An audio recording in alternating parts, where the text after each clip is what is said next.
ค่ะมื้อนี้กัญญารัตน์ก็สิมาเล่ามาบอกว่าอ่าก็สิขายต้นกล้วยค่ะขายต้นกล้วยแม่ก็เอาต้นกล้วยค่ะไปเฮ็ดตะกร้อไปเฮ็ดตะกร้าไปเฮ็ดสาดไปเฮ็ดผ้าปูที่นอนหรือเอาไปเฮ็ดอ่าทุกอย่างที่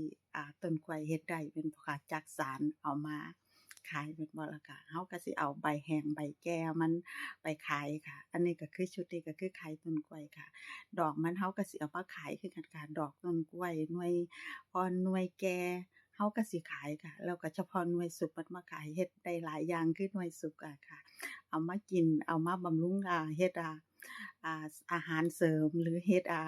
เป็นอาหารอบแห้งหรืออิหยังหลายอย่างทุกอย่างที่ต้นกล้วยเฮ็ดได้ค่ะอันนี้ก็คือขายทุกอย่างที่เป็นกล้วยแม่นบ่ค่ะแล้วก็กัญญารัตน์ก็สิเอา